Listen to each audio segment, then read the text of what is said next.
The end is here in Doomsday Clock Issue 1. On an unsure date in 1992, an angry mob storms Adrian Veidt's building, tipping over police cars and overrunning the helpless riot police. As the riot continues, a narrator explains that God has turned his back on the world and left, and because of this the world has gone to hell and old wounds are starting to open again. As the protesters smash their way into the building, a news reporter talks of a hostage situation in the White House involving the Vice President and the collapse of the European Union.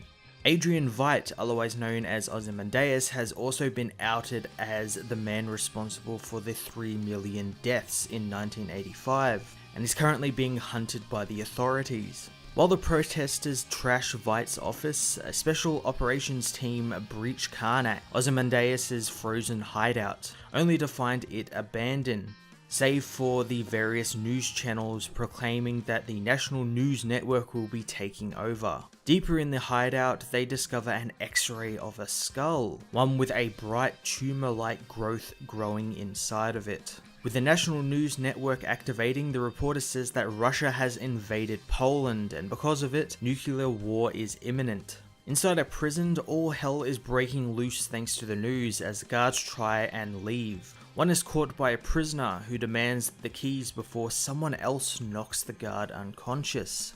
Picking up the keys, Rorschach asks if the prisoner still wants out, to which the prisoner clearly says no. As Rorschach walks away, it is revealed that he is the narrator, who is now complaining of an empty stomach. Heading to high security, Rorschach talks about his ruined pancake breakfast that morning and how he has never been lucky. Heading to cell 31, the masked vigilante opens the door as America and Russia prepare to launch their prospective nuclear weapons. Inside the cell, Rorschach finds Erica Manson, the marionette. Erica doesn't believe Rorschach to be the real one, since the last time they met he threatened to throw her down an elevator shaft. Rorschach reveals that he isn't Walter Kovacs, but someone entirely different from him. Rorschach hands Erica an envelope which contains pictures of her son, who is being held hostage until Erica helps with a job with Rorschach. Angered, she demands to know where her son is, but Rorschach says only his partner knows and that they need to hurry as time is running short. Erica says that she isn't going anywhere without her husband Marcos. Elsewhere in the prison, Marcos is being beaten by some other freed inmates. Erica arrives, telling her husband to stop performing. Marcos suddenly turns into an experienced fighter, killing all of the inmates with a grin on his face. Rorschach tells them they need to move since now they only have 3 hours left and reunions can wait. But Erica says Marcos isn't leaving without his special weapons. Going to a set of lockers, Rorschach is perplexed that Marcos is taking imaginary weapons from the vaults,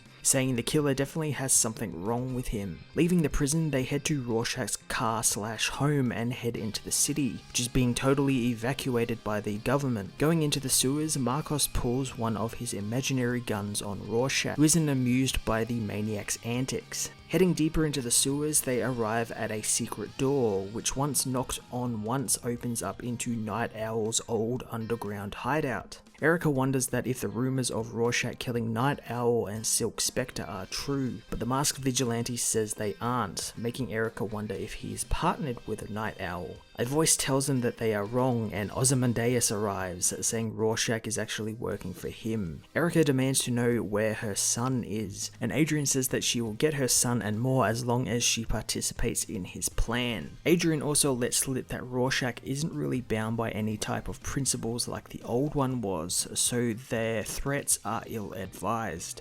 As Adrian tries to explain his plan to them, he is overcome by the cancer he has, saying it is a reminder of his mistakes. Telling the others that his dreams have died, there is only one man with the power to save the world, Dr. Manhattan, and he is going to leave this galaxy to find John. Across the multiverse, Clark Kent and Lois Lane sleep soundly in the Metropolis apartment they now own. Clark begins to dream about his prom night and how he went alone thanks to Lana Lang going with Pete Ross. Pa Kent notices his son is upset, telling him that one day he'll be able to share his secret with the world and with others, and he can't wait for that. Clark leaves the car to go to the dance, and as Ma and Pa Kent talk about Clark and how they wish they could help him or maybe give him a brother or sister, their car is slammed into by a truck, causing them to flip into a tree and kill the both of them on impact. Clark awakens from the nightmare to his wife's calls, learning that he was screaming so loud the building was shaking. Clark tells her that he has had a nightmare and that he doesn't think he has ever had one before. Doomsday Clock issue 1 was a phenomenal beginning to what might just be the biggest comic event in recent history. It delivered the perfect amount of story and plot progression, and it left the reader hungry for more.